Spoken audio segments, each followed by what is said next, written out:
Welcome back, everyone, to the Got Mental Health podcast. I am your co-host, Rachel Cove, along with my other co-host, Arthur Mogilski. Mogilevsky, Rachel. Let's Whatever. get it right. No, I refuse to get it right. I am so thrilled to introduce Stacey Councilman to the podcast today. Stacey started martial arts Kung Fu with her daughter in 2012. She started Krav Maga and Brazilian Jiu-Jitsu in 2014 and began competing after 3 months of BJJ. Stacey started her nonprofit, the Warrior Forge Project, in 2015, focusing on teaching women self-defense for free across the U.S. She opened a martial arts gym, the Warrior Forge Cobra Kai, in 2021 amid COVID in order to have a safe space to give more courses and classes on self-defense. She helped create the Women's Jiu-Jitsu Alliance in 2021, and she is the CEO of the Mean Girls Project. And last but not least, Stacey is currently ranked #1 in the world in gi and no gi for your age, and ranked in BJJ Master 3 brown belt. Did I say that all correctly? Yes. Oh my goodness. Wow. Well, welcome to the show. That's awesome. You're very intimidating. Yes, I'm shivering right now via Zoom. People that know me say the opposite, but people always say that. They say I'm intimidating when they meet me, like, oh my gosh, she's going to be a bitch. Can I cuss on this podcast? Absolutely. And after they get to know me, they're like, oh my God, she's the nicest person. Yeah. So can you just start off by telling me how you got into this world of mixed martial arts, jiu-jitsu, and defining exactly what is mixed martial arts? Okay, so to me, mixed martial arts is basically if you're trained and you're a practitioner in several martial arts. A martial artist would be somebody that kind of has respect for all martial arts, not just one, or not just believing that their art is the only one that's relevant. I've grown up around a lot of people in the martial arts community who believe that their martial art is the best and it's the only one that's relevant. So a martial artist to me is somebody that respects all the arts and has kind of the Bushido mindset as well. So that's like character building, for example. Mixed martial artist is basically just somebody that is a practitioner of martial arts. They don't really care if they're practicing jiu-jitsu right now or Muay Thai right now or Krav Maga or doing self-defense or doing competition. So mixed martial arts is grouping every style of martial arts together. Pretty much whatever you are good at, using those tools. MMA is mixed martial arts, so that's where the term like MMA comes from. It's so really I just found that out. I really just found that out. When most people say MMA, they're thinking of UFC and fighting in the ring. So that's what people usually like focus on when they say MMA, but it's a lot more than that. I automatically started thinking of M&Ms, but that's the point. That's because it's lunchtime. Yeah, that's true. I'm kind of hungry. How does one decide, or how did you decide jiu-jitsu, right? Because there's so many art forms, and I love the fact that you put it as an art form. It is, right? It's a movement of body. It's working with other bodies. It's configuring yourself in a way. It's obviously it's competition. There's so much to it, right? How did you decide jiu-jitsu over karate, taekwondo, or wrestling, or other forms? So physics and motion is how I like to explain it. Okay. Because all martial arts is physics. What makes it work is physics and how you move your body and the angles that you're working, and then strikes, control, and angles, physics. So it's all physics, physics and motion. So basically it's all the same thing. A lot of people fight about like, okay, is karate better or is Kung Fu better? Can Kung Fu beat Krav Maga? Can Krav Maga beat Jiu-Jitsu on the street? Which all of those arguments are really irrelevant because it's really about the practitioner, how much they understand and how well they use physics. So I started doing Kung Fu in, 2012. I started because my daughter was 9 years old and she was having some really bad social problems in school at 9 years old. She was choosing the wrong friends and she had bad influences. The line for me was that she and a couple friends stole books from the bookstore. Mm. And so at that moment, I was like, oh no, we're not even going to go down this road at 9 years old. So I drug her into therapy to see someone to just kind of, help. I wanted help with how to communicate with her, because we had a really good, parenting set. I felt, my boys who are older, they had no problems socially. They were in sports and had healthy friendships. My daughter was just something different. She was a whole different animal. So anyway, long story short, the therapist said, your daughter has extreme ADHD, not just a little touch of it. So you need to, do these things to keep her focused. And one of those things was to take her and put her into martial arts.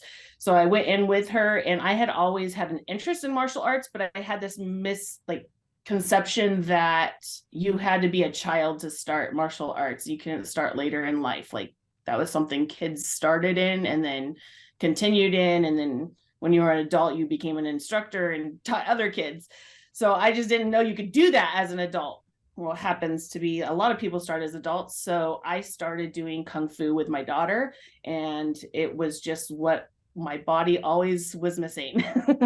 I was never in sports or anything, although I've always been athletic, but I stepped on the mat and just never left. So that was kind of the beginning of my martial arts career and journey. I started doing jujitsu because my Kung Fu instructor, which is very common for traditionalists, is in karate and Kung Fu, they kind of teach you, if you go to the ground, you're dead. So you have to finish the fight while you're standing.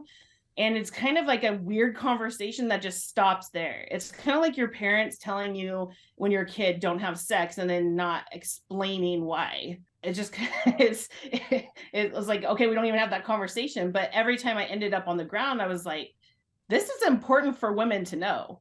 Mm-hmm. How to stop an assault or an attack from the ground. And so I started doing research, and I had a friend that did jujitsu, so I started doing jujitsu. I love that you said, first of all, you're just a fucking badass. And I value that you are a woman introducing this to your daughter at that age. For the rest of her life, she's going to thank you for that, because having just learning martial arts in the last few years and like really connecting to how it's changed my relationship to my own body and my own safety in my body. Like, there's no words for it, because I love how you said that something my body was always missing.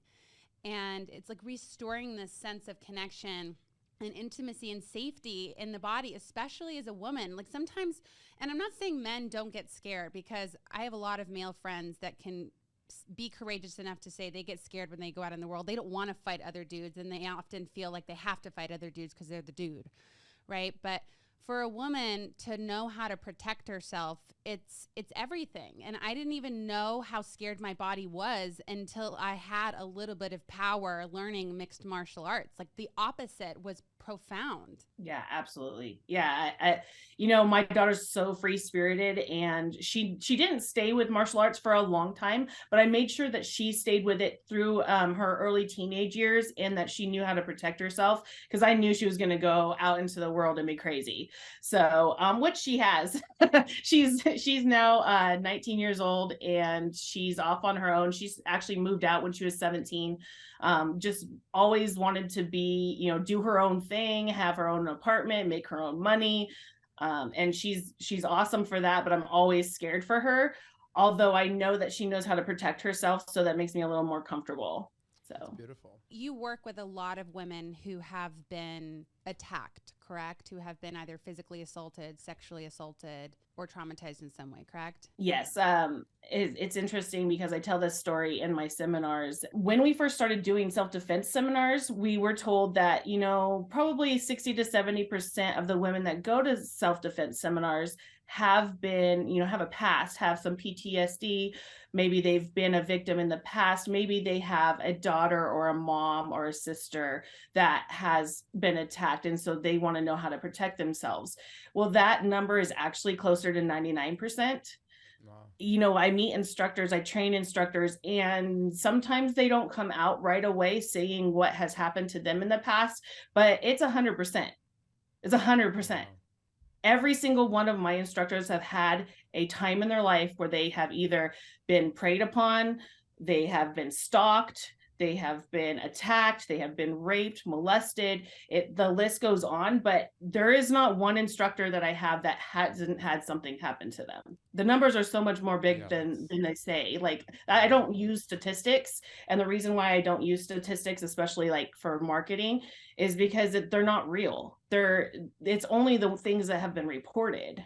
so I would think that, you know, with in a society that is constantly being more of a reactive, in a reactive position, right? So you're talking about marketing and outreach.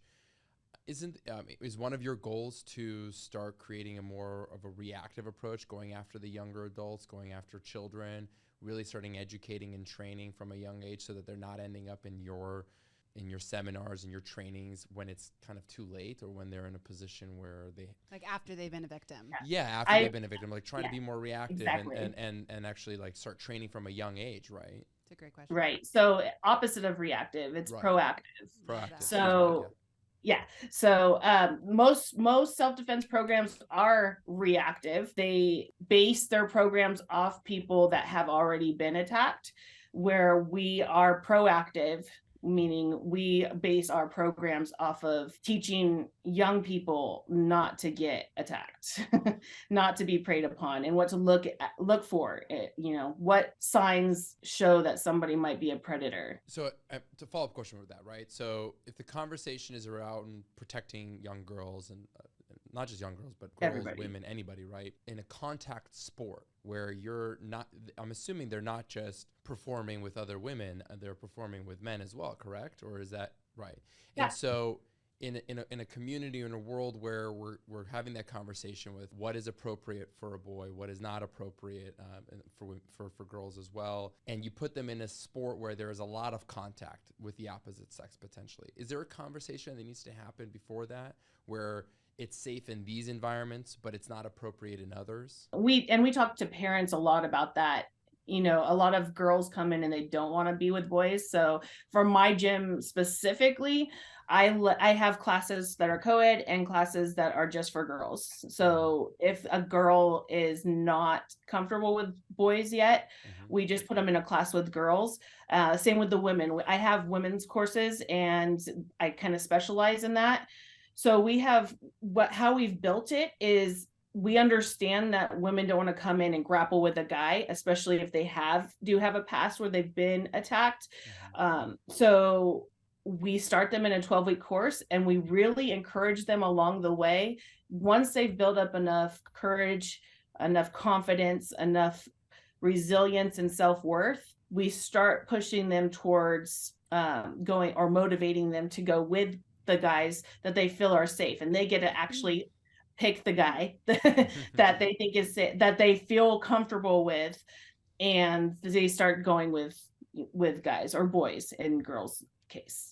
I must be, I don't know what's wrong with me, because I personally love fighting guys, and I have a really violent history with being sexually assaulted and physically assaulted. And I find that a lot of my healing, I'm not advising anyone to do this, I think everyone is in different phases of their healing. For me, it's been really healing to be able to spar or fight with a guy on top of me and work through the freeze response that my body was having, because my body was stressed, and that's a natural PTSD response. And so when my body would freeze, I would start to cry.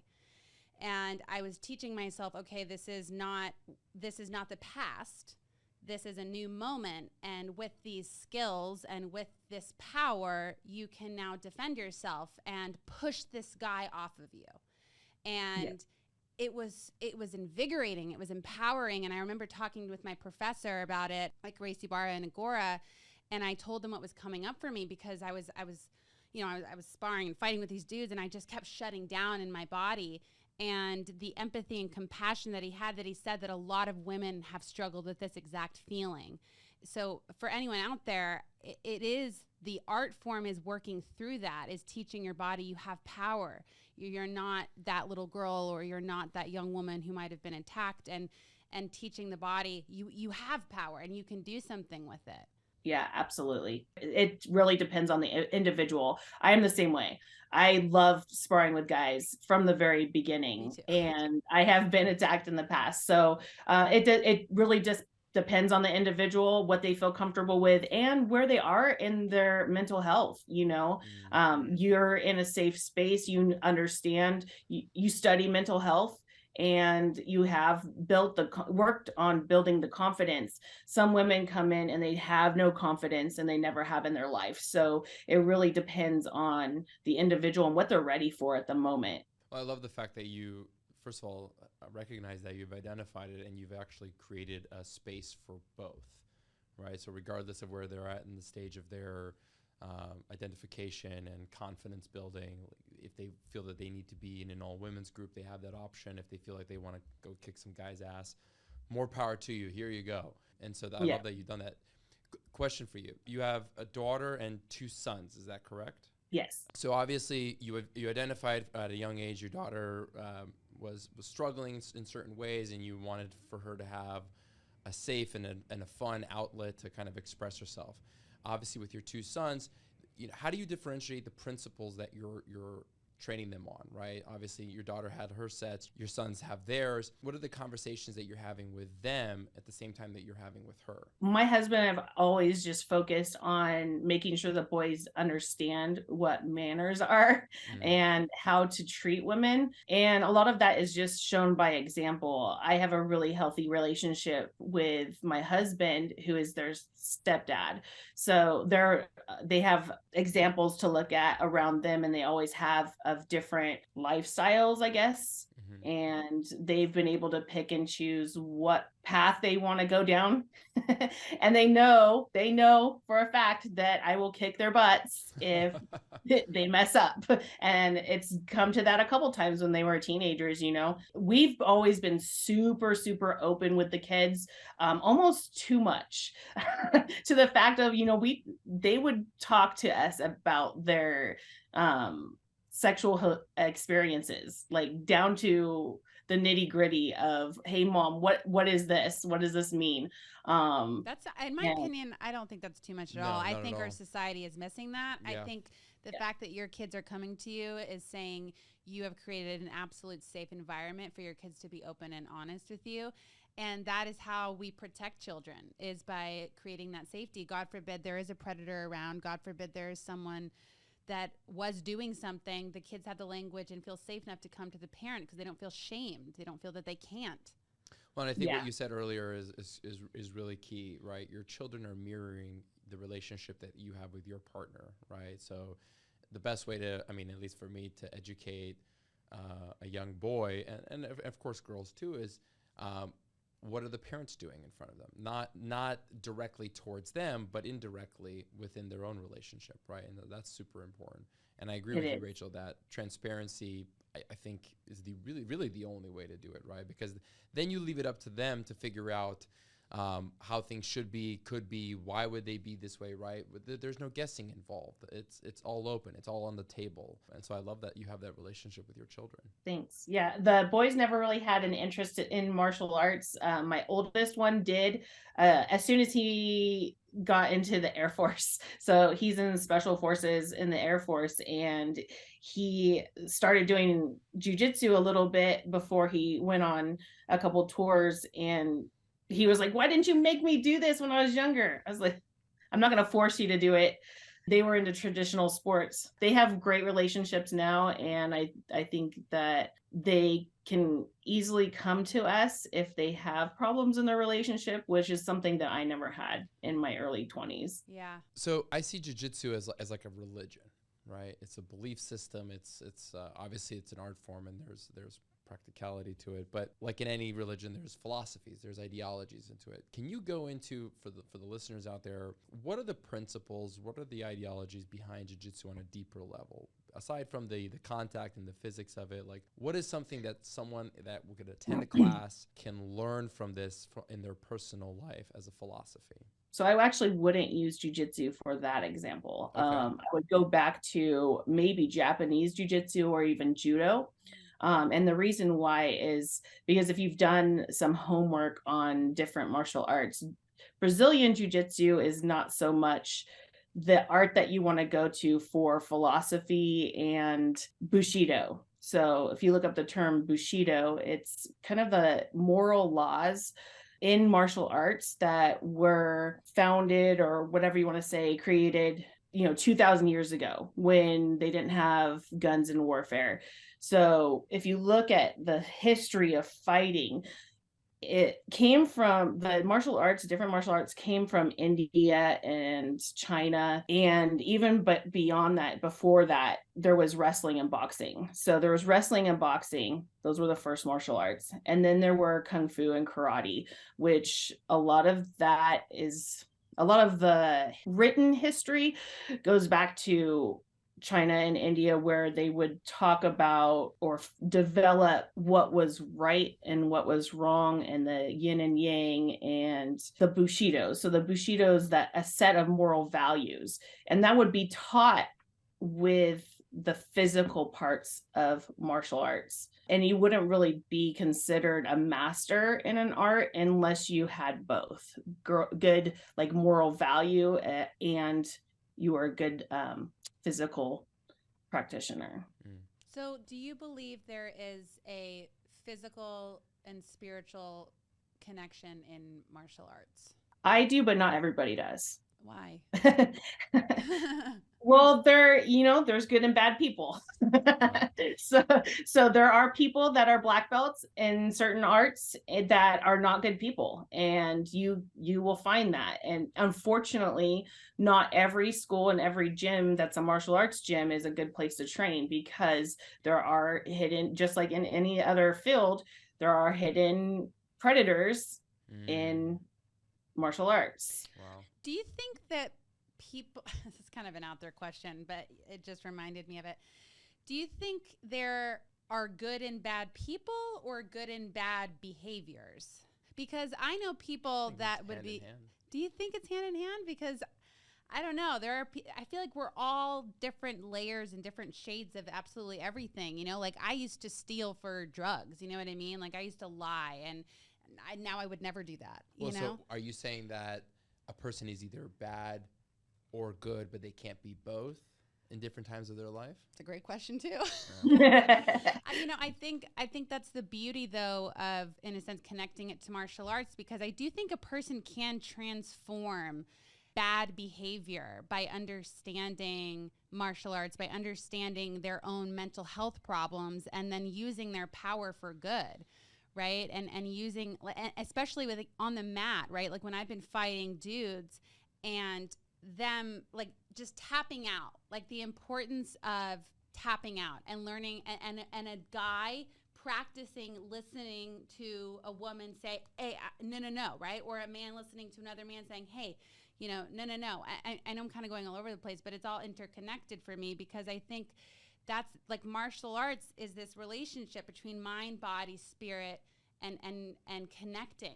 Yeah, I mean, it's kind of a loaded conversation, because I think anybody can be good or bad, except for psychopaths. Yeah, if you're deciding to be a bad person and you're a psychopath, you're not going to decide to be a good person. Yeah, and those are the type of people, because one of the things that I read on your website is you teach the methodology that criminals use, and a lot of criminals are psychopaths that don't have the ability to have empathy for the harm they're causing on another person. So what are some of those methodologies that criminals use? Like, what is it that predators seek? What are they looking for to attack their prey? It's more of thinking of it as a game, because every predator is different. What they want is different. So and no attack is going to be the same. So it's really whatever game that they're creating and just winning that game. It's all about the game. It's all about the game. I have a question going back to what you mentioned about even in the world of jiu-jitsu, where there might be principles, might not be. There are good players or bad players. let's say you have a parent that's trying to find, is it a dojo or what is it called? Yeah, you can call it anything: dojo, Okay. academy, school, gym. So when someone's looking for a dojo or a school or an academy for a loved one, either for themselves or for their child, what are things that they need to be on the lookout for? Like, what are the questions that they should be asking? Let's say they're not a person that, you know, is coming from a traumatic experience. Like for me personally, I have a daughter. She's 5 years old. I'm absolutely dying to get her plugged into jiu-jitsu. Aw. Oh yeah, I think it'd be extremely helpful to her. I inspired you, didn't I? Sure, Just yeah. say it. Yeah, Just say I yes, inspired you. yes, Okay, absolutely. there you go. So, you know, and I'm searching on Yelp and I'm going on Google and like I see all these different places and price-wise they're all roughly the same thing. But, you know, I don't know what questions to ask. I don't know, like, is my daughter going to get the best out of this experience? Like, so what is it that you look for? What is it that you promote within your own practice that families out there that can kind of take on and in their search process? I actually answer this question all the time in parent groups on Facebook. So that's one place that you can start, is by asking parents what martial arts studios they recommend. And if it's specifically jujitsu, then I would ask specifically jujitsu, so that you know what experiences parents have had in your area.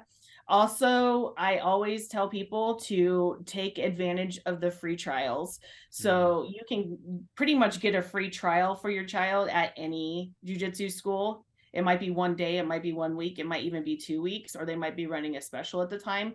But I would take them to at least 3 schools and see which one feels right. See which instructor you like. Talk to the instructors, see how friendly they are. Sometimes you get schools where it's a blue belt teaching and they don't really want to be teaching kids, but the main instructor doesn't want to teach kids. So you will know the feeling of talking to that person and finding out if they really care about teaching kids or not. For me, that's one of my favorite parts of running a school, is teaching kids. So you can have either one. You can have the main instructor be teaching kids, or you can have somebody that doesn't really care. Why are so many schools afraid of bringing these types of programs into their curriculum? I think it's just what the instructor wants, individually. Some people do open schools to make money, and some people open schools because they have a true passion for the art and they really want to teach it. Some people have the ability to teach adults and are great at it and aren't really great at teaching kids. And then some people are really great at teaching kids and not so much adults. Did you mean like schools, like public school systems? systems? Yeah, like public school systems. Like why don't they bring that into their... Oh. Why is it not just part of the norm to teach young girls and boys self-defense, especially in this day and age? So in California, that you have to teach in public school, I think it's the first 2 years of high school, they have to learn self-defense, but it's not regulated to the point of it needs to meet this criteria. So we're kind of getting into this field right now. And we go to one high school that we've been testing our program with on the high school kids. And hopefully we'll be going to more high schools now that we're kind of past that beta testing. But it's not really, they kind of find whatever they can in their area to cover that span of time, just because it's required. But there's not a lot of focus on it. Do you feel that the number one question, or the first question you get, is like from a liability standpoint, like can there be harm to the children? Are the parents resistant to that because they're afraid of something happening? Or do you feel like that's pretty irrelevant? Yeah, I think that's pretty irrelevant. I don't know, because in the treatment industry, I've brought this up before, a lot of people there's people that are afraid to hire self-defense teachers to come into treatment centers because of the liability. And it's a real thing. If someone gets hurt, they don't want to take that on. But it's especially with people who are struggling with addiction, a lot of them have really severe complex trauma, and it would be really helpful. So it's like this dance of like, how do you get this into the systems and fight this fear that people have of people getting hurt?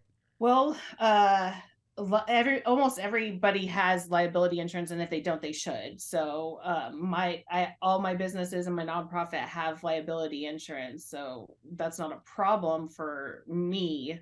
Also, do you want to take the chance getting hurt out there when you don't know what to do, or do you want to take the chance getting hurt trying to learn what to do? Oh yeah, no, agree with you. I feel like we all agree that it can be extremely helpful, but I think that does come up as a question sometimes. I remember you were trying to drop off a punching bag. No, I did. I dropped it off. But it took us a couple of weeks to be okay with it. Yeah. We're like, well, what if someone punches it the wrong way and then they break their wrist and then now we're going to get sued. Yeah. So. But I think it's a really important form for people to also work through anger and to be a really good tool to help people express their anger, especially men, in really healthy ways, but also especially women, because women have a lot of suppressed anger that in our society has not been allowed to, be okay to just express. Something I want to just circle back to when it comes to, because you talked about ADHD earlier, and I feel like this is such a hot topic for parents, because I feel like people are just getting diagnosed ADHD left and right, and kids are being diagnosed ADHD left and right. How does mixed martial arts, jiu-jitsu, help improve focus? Great question. Because you have to focus to get better. I mean, especially for kids, because I do work with a lot of kids that seem to have a hard time with focus. And when it's not their parent and you really have good intentions for them, I think it can really, really help. Like, for example, just because it's at the top of my head, I had a little girl yesterday who has been a student for a while, and she just has a hard time sitting still. So giving little rewards or giving them something to look forward to, but making them sit still. Like she wasn't doing the technique at the time. She was supposed to be watching, but she wanted to be running around the mat. So I just had her sit next to me, but it was almost like a reward to sit next to me because I'm the instructor instead of like sit across from me on the wall. So just kind of figuring out what motivates your child. And it's individual. And that's what I did with my daughter. Is I found out what motivates her, what she really likes to do. Like she didn't really like to play video games, or she didn't like technology that much. So she didn't like, I couldn't use movies to motivate her when she was little, or using the phone or playing a game on the iPad, anything like that. It was, for her, it was art. She loved to go to Michael's and pick out a craft to do. So her reward was always reminding her, like, we're going to go to Michael's at the end of the week and you can pick something, but we got to focus on this right now. So it's rewarding the behavior that you want them to do, and yes. A behavior that eventually you want to create as a habit and a pattern. Right. What do you tell parents whose kids are afraid of joining a club like this? Like they're afraid of fighting, they're afraid of getting beat up, or punching somebody. Like what's the type of conversation that a parent typically should have with the kid? I love that. I think just taking them to the classes, and this is another healthy gym environment thing. If you're going to different trials and your daughter or your son doesn't feel feels like they're scared or they're shy, just sit there on the side and watch classes. And I've had quite a few little kids, especially the younger ones, that their parents really wanted them to do jiu-jitsu, but they were scared to go on the mat. I just say, come to classes as many times as you want before you sign up. When they, a week later, maybe a kid decides, okay, I'm going to do the warm-ups, because not all of the attention is on me. I love that you said that, because listen, when I'm with my daughter at home, like she's kicking my butt. Like, she's punching me, she's wrestling, she wants to go at it. And I'm like, all right, obviously with caution. But then we would go, like I think my wife took her one time to a dojo or a class, and she gets nervous, right? She, like when it comes to, because she's not comfortable, she doesn't know anybody there, she doesn't understand like what's going on. And so I love that you said that, like just come in and sit down on the side, be a spectator, see what's going on, get comfortable with it. There's no pressure. Like you're not applying pressure. I remember when I was a kid and I was in Taekwondo for 3-4 years, and it was yeah, I had no idea. Yeah, it was a money grab. I mean, I had to renew my suits and my body armors like every 3 months because he wanted to charge us money, and every belt cost like $600, and it was like it was just a money grab. So eventually I just got tired of it and didn't want to do it.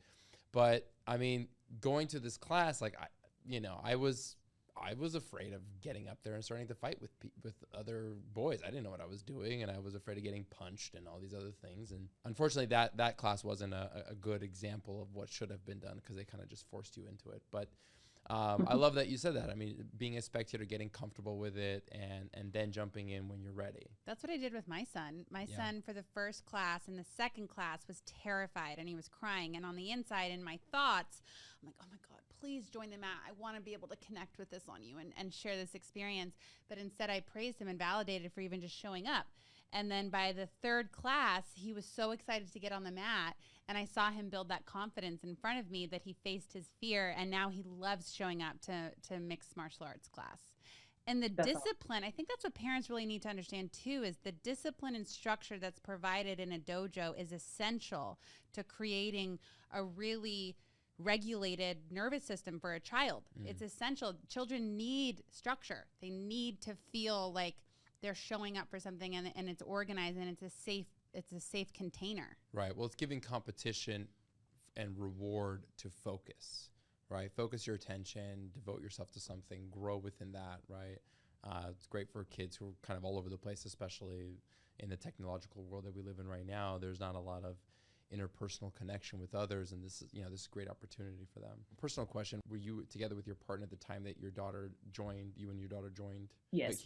As a father of a daughter, what is something that it's important for girl dads in their relationship as the girl is growing up? Like, what are some of the key characteristics that you saw in your partner through that period and that process? Great question. I think it's very relevant. And her father, her biological father, was just very unnatural for a girl dad.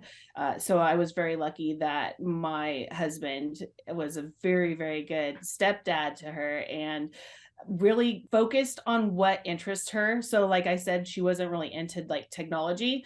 So she did love cooking with him. Nice. And she didn't so much love cooking with me. So she would bake with him, and they would watch like her favorite movies or whatever. And so keeping those little things throughout her childhood, even into today, is super like cute, and also really important, I think, because she still likes to do those things with him.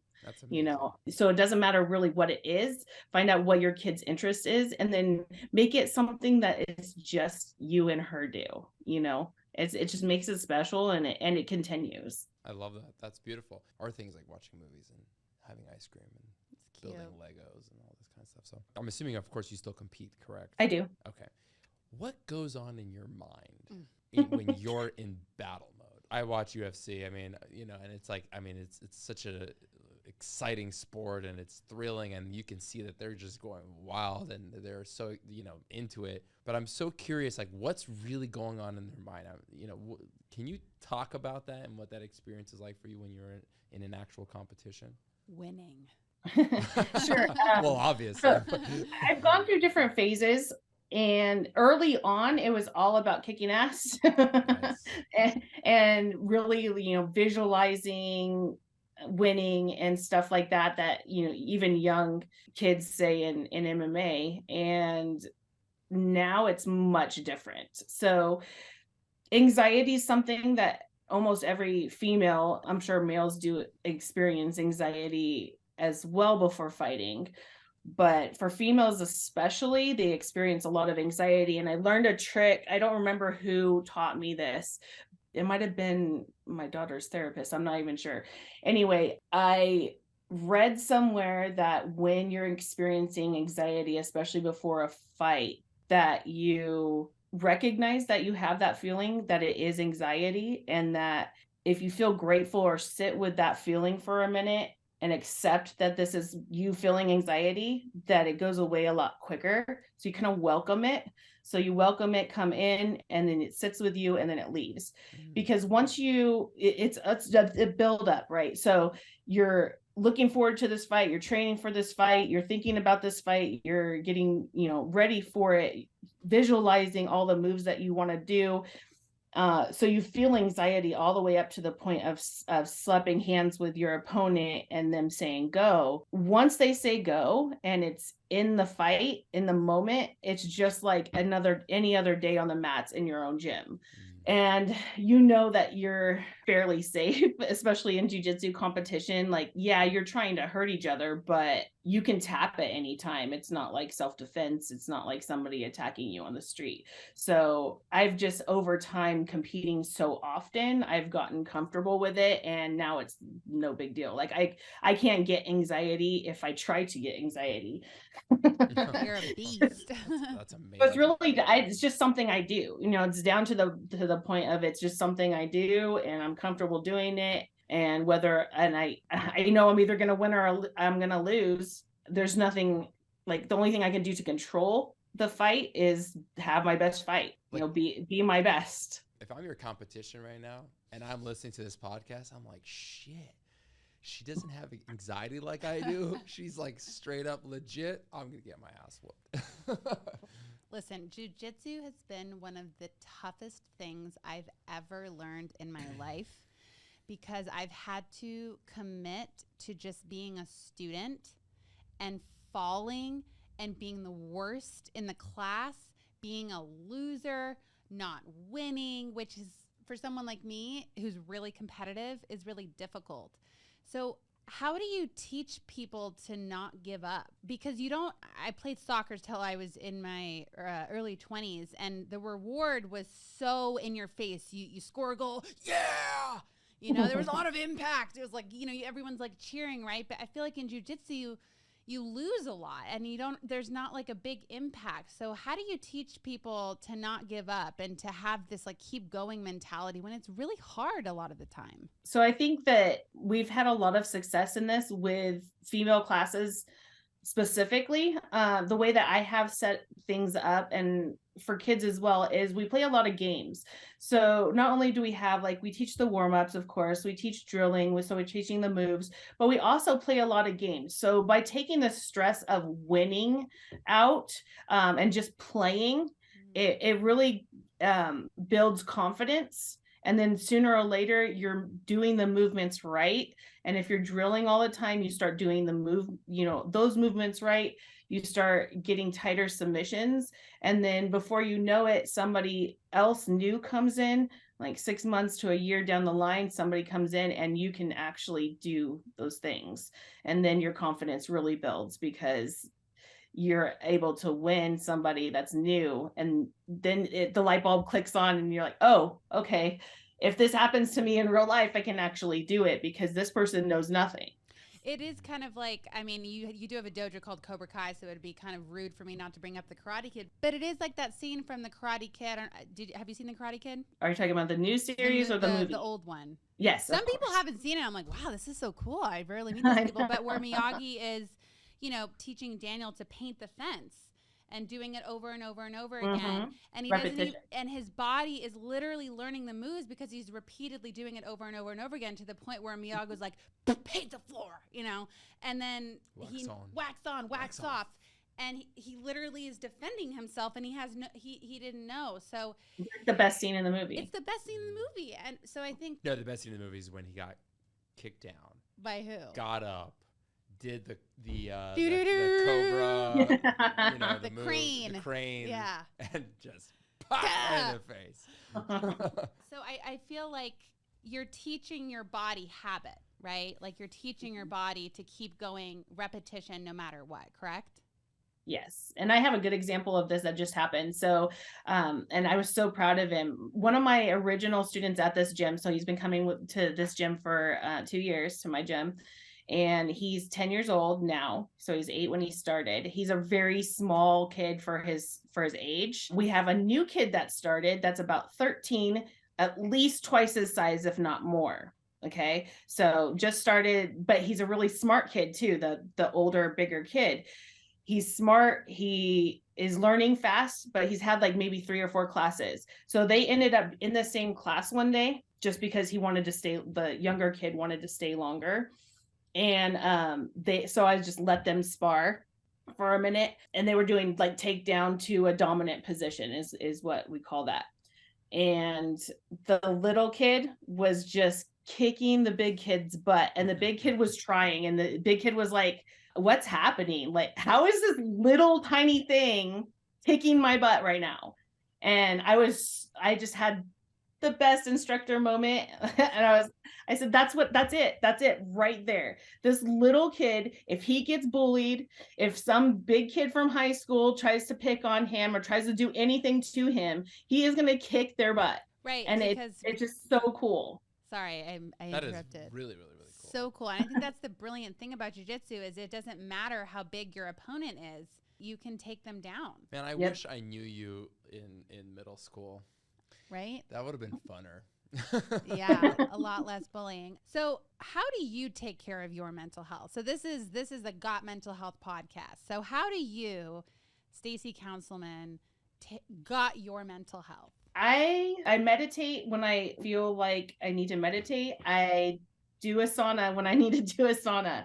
I go to cryotherapy when I need to go to cryotherapy. I take a hot bath when I want to take a hot bath. I have learned to not overwork myself to the point of exhaustion and stress. I own a couple companies and I run a nonprofit, and things can get hectic and people are like, how do you do it? And I constantly feel every day, I feel like I'm not doing enough. Every day I struggle with the inner voice that's telling me I could be so much further along in whatever I'm doing right now if I would just sit down and focus on it all day long, and spend every waking moment working. And it's very damaging.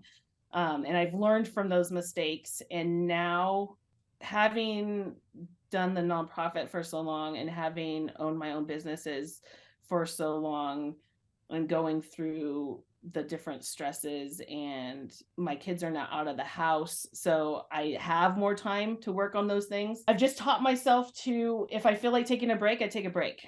I love that. And I think that really helps with my mental health. I have to force some things, like I have to force myself to drink enough water. I have to force myself to stop and read and get off my phone. It's just self-discipline, I guess. I guess what it comes down to. But I do want to point out, so I mean, and I just made a video about this, right? So yeah, you did. Right. So the key to a successful anything, whether it be a venture or business, or you have to have three pieces to it, right? And I feel like you have all three of those pieces, and I think that's why you're so super successful. And I agree with you. You need to take the breaks. You need to have the self-reflecting moments. You need to have the unwinding shutdown, right? But those are small glimpses into the larger picture of things, right? To kind of refresh, right? You have the passion. That's the first thing. You have a passion for jiu-jitsu, a passion for helping women, young girls, young men, and really through that education and through, I'm assuming, through your nonprofit and whatnot. But the key to it is you also have the obsession, right? You are obsessed with what you're doing. Yeah. I think that's why it's so tiring, because you're constantly thinking about it. And I understand where you're coming from, because I'm in that same boat from my realm, right? Where whether I'm eating, drinking, sleeping, whatever, waking up, it's always on my mind. And so it's exhausting as hell. And that's why these breaks are so necessary, right? But the final piece is action, and that's what you're doing a lot of, right? Is you're making decisions, you're constantly trying to reinvent your own wheel in a sense. You're trying to constantly grow. And so yeah, it is exhausting and it's tiring and it's daunting, and it takes a lot of time and energy and whatnot. But honestly, that's what it takes to be successful in this day and age. Like there is no other way around it, right? But it's important what you said, is that there are times you need to know when to step away and just take a quick break. Yeah, I think a lot of times about and everything's relative to jiu-jitsu when you do jiu-jitsu. So I think about times where I couldn't do jiu-jitsu for any reason, like injury, or I went on vacation, which was very seldom, but there were periods of time, like say 2 weeks, where I couldn't do jiu-jitsu for some reason. When you come back to it, it's so much better. Like you're so much more clear and you have more fun. And I think I've learned from that if I'm working hard on something, it's like writing a book, right? You work on it, you have all these thoughts, you're writing, and then all of a sudden it's that block, right? So from your experience and other people's experiences that you have to walk away. You have to walk away. You have to clear your mind, and then you'll get another inspiration and come back. It's the same thing with jujitsu, especially because the journey is so long for jujitsu. Most arts are 2 to 4 years. You can kind of get a black belt if you work really hard at it. Jiu-jitsu is 10 to 15 years to get a black belt. Wow. So the journey is very up and down. It's very life things happen in 10 to 15 years. You have injuries in 10 to 15 years. You have kids and they grow up and so much of life changes, and you might move, and have to find another gym. You might have a really bad experience at one gym and have to find another one. So all these things happen, but if you keep going, you're going to be successful and you're going to master, get to a point where you're mastering things. So it's the same in life. Stacey, I want to be a client. Do it. Well, where are you located? Can you tell the fans? Northern California. Okay. Are you looking to expand to Southern California anytime? Oh, I have friends there. Nice. Well, how do people, how do they find you? Like, can you talk, you said you have several businesses. Can you give a brief description of each of those? I know we had a little intro in the beginning, but how do people find you? How do they connect with you? So the nonprofit, the Warrior Forge Project, which is our nonprofit that works on giving free self-defense throughout the United States to communities, not just for women, but for everybody. That's warriorforgeproject.com. You can find us there. We have social media for all of the things that I'm going to mention. So you can also find us on social media. My TikTok's doing pretty good for Warrior Forge Project. Nice. Can you give us a secret, please? Yeah. We're trying to figure it out here. I'm getting one follower a day. That's good. That's one human being a day. Is this like jiu-jitsu? 10, 15 years, I'll finally get 300 followers? Yes, Joe Rogan. Man. I was like, after 10 years, his podcast became the biggest podcast. 10 years? Yes. Oh, okay, fine. It's so hard. You just got to keep going. You got to keep posting. I suck at it. I hate taking videos and I hate myself being on videos. So it's so time consuming, but I know that's what needs to happen for social media to be successful these days. So I'm working on it. It's a work in progress. Good. Let's see. That's Warrior Forge Project. If you had to give yourself a belt on it, what color belt would it be? That's a great question. On social media? Yeah. White stripe, one stripe on a white belt. When social media first started, I would have given myself a pretty good belt, but now just with all of the other pieces of business that you have to build, it'd be pretty low because I just can't spend enough time on it. And then you get sucked in if you're spending time on it. So I would say as far as like jujitsu, so jujitsu has white, blue, purple, brown, black. I would say I'd probably be a baby blue belt in social media. That's really good. Pass along one. I'll take the white stripe with the black little circle in the middle of it. One day we'll be master black belts in social media. Yeah. Okay, what are the other organizations? My gym is the Warriors Forge Cobra Kai Roseville, and that is in Roseville, California, which is a suburb of Sacramento. So if you're listening and you're in the Sacramento area, you can find my gym. The Mean Girl Project is my baby project right now. Myself and my co-CEO are just all gung-ho about it. It's a pink belt system. So Rachel does Gracie Baja, so she knows that they have like a women's empowered program that's a Gracie program that gives you pink belts. So it's kind of similar to that, except we also mix in Krav Maga and defensive tactics like firearms training. And we have a full system. So you can actually get really good at self-defense through our program if you don't want to invest in being a martial artist and going to jiu-jitsu classes. So for the woman that wants to just go through a self-defense course, it's a full self-defense course. By the end of the 4 different courses, it's like a blue belt in jiu-jitsu and like a green belt, which is halfway through, in Krav Maga, and then proficient enough in firearms to have your CCW.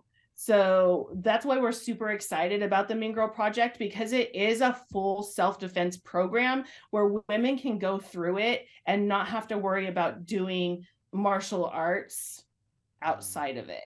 Is it all in person or Yeah. is it online? It's in person right now, so we are working on our online version. Of course, like I said before, the video thing is just something that's hard to get done in the time that we have during the day.